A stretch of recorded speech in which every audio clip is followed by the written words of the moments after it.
মুজিবুর রহমান মঞ্জু, আমি আপনার কাছে আসতে চাইছি, কারণ হচ্ছে যে এই যে ডিপ স্টেটের কথা আমরা শুনলাম, যেমনটি সাবেক পররাষ্ট্র উপদেষ্টা তৌহিদ হোসেন বলেছেন। আপনি জানেন যে এর আগেও আসিফ মাহমুদও বলেছিলেন, সেরকম একটি ইঙ্গিত তিনিও দিয়েছেন। এবং এছাড়া অন্তর্বর্তী সরকার যখন দায়িত্ব পালন করছিল, ঠিক সেই সময়টা আমরা এমনটিও শুনেছিলাম সরকারের ভেতরের সরকার আছে। আপনি তো সেই সরকারের কার্যক্রম দেখেছেন এবং আপনারা সংযুক্তও ছিলেন, বিভিন্ন সময় আলোচনাও ছিলেন। আমরা জানি যে অনেকটাই সম্পৃক্ত ছিলেন। এই যে আলাপটি সামনে আসছে ডিপ স্টেট এবং কিচেন ক্যাবিনেট, যেখানে মাত্র কয়েকজন উপদেষ্টা সেখানে সক্রিয়ভাবে কাজ করেছে, আপনি কিছু বলবেন যে আসলে কিভাবে এখানে ডিপ স্টেট ম্যানিপুলেশন করেছে? তো তৌহিদ হোসেনের যে ইন্টারভিউটা, এটা খুব ইন্টারেস্টিং। এবং আমরা আগেও জানতাম যে তৌহিদ হোসেন কিছুটা কর্নার ছিলেন ওনার মন্ত্রণালয়ে, এবং উনি যে কথাটা বলেছেন যে একটা কিচেন ক্যাবিনেট ছিল বা আছে, এটা আগে থেকেও আমরা শুনেছি, এ ধরনের কথা আগে থেকেও এসেছে।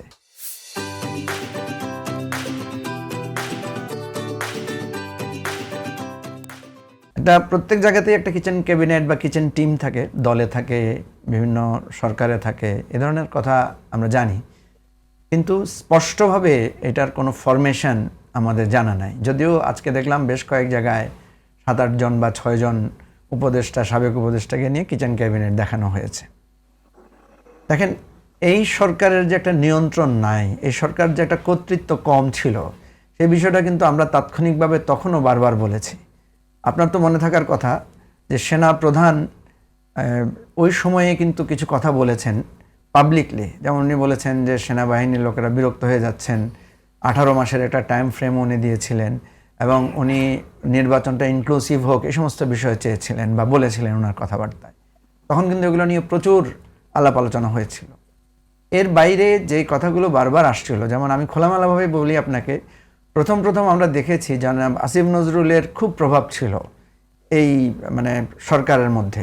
আমরা যখন বিভিন্ন সময় কথা বলতে গিয়েছি সরকারের সাথে, যেমন আমার নিজেরও একটা স্মৃতি আছে, একটা বিষয়ে আমি প্রধান উপদেষ্টাকে একটা পরামর্শ দিয়েছিলাম যে আপনাদের পক্ষ থেকে একটা টিম করে দেন যাতে পলিটিক্যাল পার্টিগুলোর সাথে কোঅর্ডিনেশন করা যায়। আমি দেখলাম প্রধান উপদেষ্টার সাথে সাথে আসিফ নজরুলের দিকে তাকালেন, তাকে বললেন, আসিফ আপনি কি বলেন? তো উনি বললেন যে স্যার আমরা তো আছি, আমরা তো সবাই পরস্পর পরিচিত, এখানে আলাদা টিম করার কি দরকার? আমি দেখলাম উনি যা বললেন প্রধান উপদেষ্টা সেটাকেই সায় দিলেন। কিন্তু বেশ কিছুদিন যাওয়ার পর আমরা দেখলাম যে সেখানে ডক্টর খলিলুর রহমানের প্রভাব বাড়লো, এবং একবার তো আমি একজন উপদেষ্টাকে বলতেই শুনলাম এই খলিলুর রহমান কোত্থেকে আসলো, এখন তো দেখি আমরা গিয়ে প্রধান উপদেষ্টার ওখানে ঢুকতেই পারি না, আমরা দেখি যে খলিলুর রহমানই বেশিরভাগ সময় প্রধান উপদেষ্টার ওখানে বসে কথা বলেন।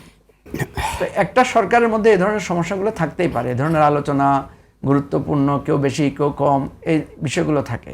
কিন্তু কথা হচ্ছে যে আমরা এখন জানতে পারছি বিভিন্ন উপদেষ্টারা বলছেন যে তারা পদত্যাগ করতে চেয়েছিলেন। যেমন আমরা ব্রিগেডিয়ার সাখাওয়াতের কথা শুনেছি, উনি বলেছেন যে উনি রিজাইন করতে চেয়েছিলেন। তৌহিদ হোসেন বলছেন উনি রিজাইন করতে চেয়েছিলেন। এর বাইরে যিনি স্বাস্থ্য উপদেষ্টা নূরজাহান বেগম, উনিও আমরা শুনেছিলাম বলতে এগুলো অথেন্টিক আর কি, যে উনিও বলেছিলেন যে উনি তো অলরেডি রেজিগনেশন দিয়ে রেখেছেন। এখন আমরা বুঝতে পারছি যে এই যে অন্তর্বর্তীকালীন সরকারটা যে এত দুর্বল একটা সরকার ছিল, এবং তাদের যে কোঅর্ডিনেশনের এত গ্যাপ ছিল, এখন এখানে ডিপ স্টেট কারা বা ডিপ স্টেট কি? আমাদের দেশে সাধারণত ডিপ স্টেট বলতে আমরা দুটা জিনিসকে বুঝে থাকি, যদিও ডিপ স্টেটের কোনো নির্দিষ্ট সংজ্ঞা নাই। আমরা সাধারণত ক্যান্টনমেন্ট বা অদৃশ্য শক্তি, যারা রাজনীতির স্বাভাবিক শক্তি না, তাদেরকে অনেকে মিন করে থাকে। অনেকে মিন করেন এমন কিছু মধ্যবর্তী লোক যারা কোনো পদ অবলম্বন করেন না, কিন্তু তারা বিভিন্ন ক্ষেত্রে তাদের প্রভাব থাকে, এবং এটাকে বোঝানো হয় বিশেষ করে বহিঃশক্তির প্রভাবশালী কোনো রাষ্ট্র, প্রভাবশালী কোনো গোয়েন্দা সংস্থা, এই ধরনের জায়গাগুলোকে বোঝানো থাকে।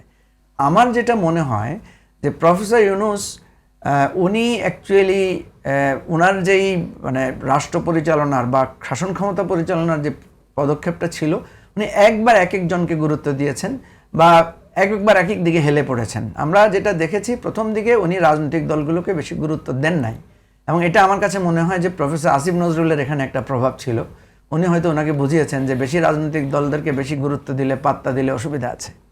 কিন্তু এরপরে আমরা দেখলাম পুরো উল্টা চিত্র। এরপরে দেখলাম যে পুরো রাজনৈতিক দল, বিশেষ করে 3টা রাজনৈতিক দলকে সরকার খুব বেশি গুরুত্ব দিয়েছেন, এবং যে কোনো সিদ্ধান্ত নেওয়ার ক্ষেত্রে আপনি দেখবেন বিএনপি, জামাত এবং এনসিপি স্পেশালি এই তিনটা দলের মধ্যে আমরা দেখেছি যে কর্তৃত্ব বা তাদের সিদ্ধান্তর ক্ষেত্রে সরকার তাদের সাথেই বেশি বেশি মানে মতামত নিয়েছে বা তাদের উপর ডিপেন্ডেন্ট হয়ে গেছে। আপনি দেখেন যখন ওই যে গণভবনে যখন উদ্বোধন করা হচ্ছিল আপনার মিউজিয়াম, তখন মাত্র 3টা দলকে সেখানে আহ্বান জানানো হয়েছে বা আমন্ত্রণ জানানো হয়েছে। যখন আপনার জাতিসংঘে প্রতিনিধি দল গেল তখন কিন্তু ওই 3টা দলের প্রতিনিধিদেরকে নিয়ে যাওয়া হয়েছে। আপনি দেখবেন যখন প্রফেসর ইউনূস একা একা কথা বলেছেন, সবসময় এই 3টা দলের নেতাদেরকে নিয়ে আলাদা আলাদা কথা বলেছেন, কিন্তু অন্যান্য দলগুলোকে সবসময় দল বেঁধে গ্রুপ ওয়াইজ কথা বলেছেন।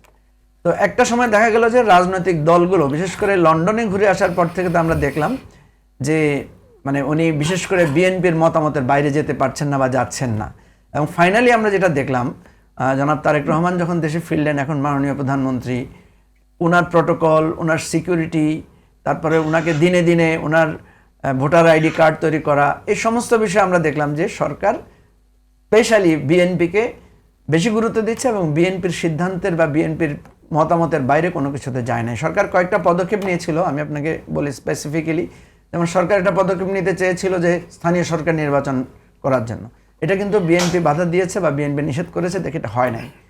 তারপরে হচ্ছে আপনার প্রেসিডেন্টের ব্যাপারে একটা আন্দোলন হয়েছিল প্রেসিডেন্টকে সরানোর জন্য, সেখানেও কিন্তু বিএনপির মানে অমতের কারণে সেটা বেশি দূর অগ্রসর হয়নি। একটা জায়গায় শুধু বিএনপির অসম্মতি সত্ত্বেও যে কাজটা করা হয়েছিল সেটা হচ্ছে আওয়ামী লীগের উপরে তার কার্যক্রমের উপর নিষেধাজ্ঞার ব্যাপারে, এবং সেখানেও আমরা তখন দেখেছি বিএনপি পরবর্তীতে এটাকে মৌন সম্মতি দিয়েছে।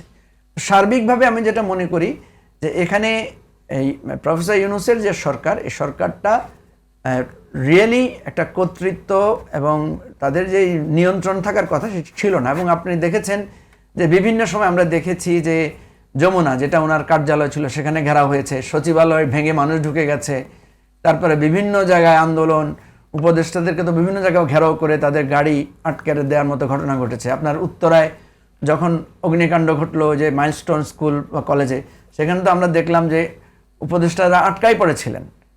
ওসমান হাদি ঘটনার পরে আমরা কিন্তু মানে ডক্টর আসিফ নজরুল কিন্তু সেখানে আটকা পড়েছিলেন, সেখানে আমরা অনেকে গিয়ে ওনাকে কৌশলে অন্য দিক দিয়ে বের করে তাকে উদ্ধার করা হয়েছে।